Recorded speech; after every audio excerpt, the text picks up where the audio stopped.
दिवसात आत्ताच्या खरी राज्याला माहिती मिळाली की ती क्रूरपणे ती हत्या झाली। 3 वर्षाच्या मुलीवरती बलात्कार केला जातो। तिचा चेहरा ओळखायला येत नाही हे सांगायला प्रसार माध्यमातून खरंच नाही पाहिजे। लोक खूप हळहळ करतात। खूप मोठमोठ्याले दगड घालून तिचा चेहरा विद्रूप करण्यात आला 3 वर्षाच्या लेकीचा। आत्ताही मी ते फोटो बघितले, मी आधी बघितले नव्हते।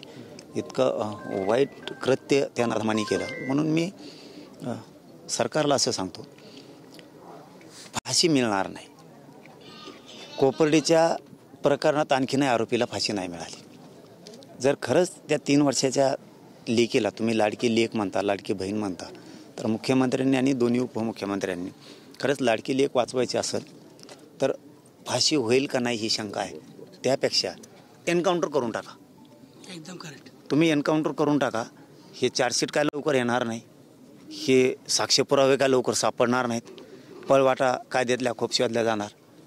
जर पुन्हा असं जसं आपल्या यज्ञाताईला झालं तसं कायदाच यज्ञाताई म्हणून एक नवीन कायदा पारित करायचा किंवा त्याच कायद्यात दुरुस्ती करायची। 2 महिन्याच्या आत चार्जशीट दाखल करून बाललैंगिक अत्याचाराचा जो कोर्ट आहे, जो अधिनियम आहे, त्या अंतर्गत ही केस चालवायची। सेपरेट बेंच द्यायचा आणि ही केस तातडीनं चालवायची। 2 महिन्याच्या आत आरोपींना फाशी द्यायची। 2च प्रयोग करणं सरकारनं गरजेचं आहे, तरच राज्यात दाग जाईल। पहिला प्रयोग एकतर आरोपीचा लगेच एन्काउंटर करणे, तर तुम्ही लाडकी लेक म्हणा, लाडकी बहीण म्हणा, नसता तुमच्या तोंडाला काळं फासून घ्या तुम्ही सरकार म्हणून, नसता दुसरं 2 महिन्याच्या आत केस संपवायचे म्हणजे संपवायची। आणि जर तुम्ही हे नाही 2 महिन्यात संपवायचे आणि फाशी द्यायची तरच धाक बसल, दरारा निर्माण होईल आणि असे कृत्य मुलींवरती, लेकी बाळींवरती पुन्हा होणार नाहीत। आणि तुम्ही असं नाही केलं तर पूर्ण राज्यात आम्ही आंदोलन सुरू करणार आहे। यावेळी इथं सत्तेत असलेले झिरवाळ देखील होतात आणि मुख्यमंत्र्यांची बोलणं केलं आणि काही नोटिंग अर्ज तयार करून आपण दिलं, काय सांगा? हा, मी मंत्री महोदय झिरवळ साहेबांच्या लक्षात राहू नये किंवा राहणार नाही म्हणून एक काही गोष्टी लिहिल्या, काही कुटुंबालाही लिहायचं सांगितलं की याच्यात उज्ज्वल निकम साहेबाची तातडीनं घोषणा करा तुम्ही। मी आता गाडीत बसलं की मुख्यमंत्र्यांशी बोलणार आहे, दोन्ही उपमुख्यमंत्र्यांना बोलणार आहे, कारण विधी व न्याय मंत्रालय हे खातं त्यांच्याकडे आहे। तुम्ही सेपरेट बेंच पण द्या, फास्ट ट्रॅक कोर्टात पण ही केस चालवा। 2 महिन्याच्या आत चालवण्यासाठी पूर्वीच्या कायद्यात तुम्हाला दुरुस्ती करावी लागणार आहे, नुसतं असं म्हणून चालणार नाही। तर येत्या कॅबिनेटला मंगळवारी तुम्ही कायद्यात तरतूद करा या विषयाची आणि कायदा दुरुस्त करून तो कडक करा, ही मागणी करणार आहे। एन्काउंटरच्या बद्दल सुद्धा बोलणार आहे। तुम्हाला जर ते होणार नसेल तर तुम्हाला एन्काउंटर करावं लागणार आहे, नसतं राज्यात मात्र आता आम्ही तुम्हाला मग नाही फिरू द्या। वर्षभरात देखील अनेक घटना घडलेल्या आहेत, परंतु कायदा कडक करू असं फक्त सांगितलं जातं, परंतु त्याच्याबद्दल कुठली तरतूद या ठिकाणी होत नाही आणि अंमलबजावणी होत नाही। भया काय असतं माहिती आहे का, त्या ताकदीनं लावून धरायला लागतं। नुसती घटना घडली की बोल घेवड्यासारखं नेत्यांनी जमायचं आणि कुटुंबाच्या अवतीभोवती बसायचं आणि आम्ही तुमच्या दुःखात सहभागी आहेत म्हणायचं, बेगडेपणा करायचा आणि घरी जाऊन झोपायचं। याने कायद्यात बदल होणार नाही, राज्यात कोणालाही न्याय मिळणार नाही। तुम्ही इथं जात शोधू नका, इथं माणुसकी शोधा आणि एक लेख शोधा। मग तुम्ही सरकारनं जर हे शोधलं, तुम्हाला राजकारणात नाद लागले जात शोधायची, तुम्ही याच्यात जात शोधू नका, तर माणुसकी शोधा सरकार म्हणून आणि लेख शोधा। हो, तुम्ही लेख शोधायचा लागा। एकदा फक्त मुख्यमंत्र्यांना म्हणा फोटो बघा, फक्त एकदा ते फोटो बघा ताईचे, तुम्ही बघितले नसतील तर। तुम्ही येत्या मंगळवारी फोटो बघितल्याच्या नंतर कॅबिनेटमध्ये कायद्यात दुरुस्ती करण्याचा, कायदा पारित करण्याचा विधेयकच आणणार, हे मी छाती ठोकून सांगतो। फक्त एकदा त्या ताईचे फोटो मुख्यमंत्र्यांनी बघावं, ते कायद्यात बदल करतील।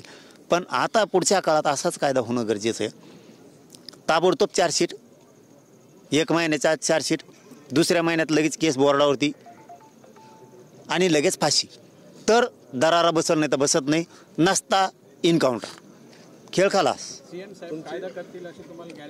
फोटो बघितला तर करतील। त्यांना जर लाडकी बहीण वाटते, त्या लाडक्या बहिणीची लाडकी लेक जर वाटते आणि त्यांना जर ही लाडकी लेक वाटत असेल, त्यांनी फक्त त्या लेकीचा एकदा फोटो बघावा, कायदाच बनवतील। जर नाही बनवला, फोटो बघून जर त्यांनी कायदा नाही बनवला, इतका निर्दयी काळजाचा मुख्यमंत्री पुन्हा महाराष्ट्रात होणार नाही। मग त्यानंतर तुमची भूमिका काय असेल? मी तर पूर्ण राज्यात शब्द दिलाय कुटुंबाला, कुटुंब जिथं जिथं उभा राहील म्हणून तिथं तिथं उभा राहायला मी तयार आहे। ते म्हणतील त्या पद्धतीचं आंदोलन करायला तयार आहे। त्यांनी मला आत्ताच सांगितलं, 10 दिवसाचा शब्द आम्हाला सरकारनं दिलाय, 11व्या दिवशी आंदोलन तुम्हाला आमच्या गावात यावं लागेल। कुटुंबाचा फोन आला की 11व्या दिवशी तुम्हाला इथं दिसणार, राज्यसुद्धा बंद दिसणार। पुन्हा आमच्या लेकीला न्याय नाही मिळाला तर आमच्या लेकीचा रस्ता आहे राज्यातला. पुन्हा मंत्र्यांना रस्त्यावर यायचं नाही पुन्हा आमच्या राज्यातल्या. उद्या जन आक्रोश मोर्चा आहे मालेगावात. मालेगाव आणि नाशिक जिल्ह्यातल्या सगळ्या बांधवांना, सगळ्या जाती धर्माच्यांना मी आवाहन करून, हात जोडून विनंती करून सांगतो, मालेगावकरांनी आपल्या लेकीसाठी उठाव केला, न्यायासाठी. पूर्ण नाशिक जिल्हा बंदची लगेच हाक द्या. म्हणजे टप्प्याटप्प्यात पूर्ण राज्य बंदची आपल्याला हक द्यायची. आणि त्याच्यात पूर्ण ताकदीनं मी उतरणार आहे की पूर्ण राज्य टप्प्याटप्प्यानं बंद होणार. आणि याच्याही पुढे सांगतो, जिल्हे तर सगळे बंद होणारच. जर का मुख्यमंत्र्यांनी कायदा बनवला नाही, फाशी जर दिली नाही, सेपरेट बेंच दिला नाही, उज्ज्वल निकम साहेबांची नियुक्ती केली नाही, बाललैंगिक अत्याचाराच्या अंतर्गत त्या कोर्टात जर ही केस चालवली नाही फास्ट ट्रॅकमध्ये, किंवा एन्काउंटर जर केला नाही, ही जी आमची यज्ञताई आहे ना, या महाराष्ट्रातल्या करोडो लाडक्या लेकीचे रस्ते आहेत राज्यात. पुन्हा या रस्त्यावर मंत्र्यांनी पाय नाही ठेवायचा. बिहारच्या निवडणुकात लढवायला जायचो तुम्ही, पुन्हा इथं झक मारायची नाही आमच्या राज्यात, पुन्हा रस्त्यावर नाही यायचं. आणि आम्ही राजकारणी बेगडे नाहीत. आम्हाला कायदा तोडायला लावू नका. कायदा होईलच. कायदा तोडायला लावू नका एवढीच आमची मागणी. तुम्ही कडक कायदा करा. पुन्हा राज्यात यज्ञताईसारखे प्रकार होणार नाहीत याची काळजी मुख्यमंत्र्यांनी घ्यावा. नसतात तुम्हाला माहिती आहे, एकदा आम्ही रस्त्यावर उतरल्यावर काय करतो. थँक्यू.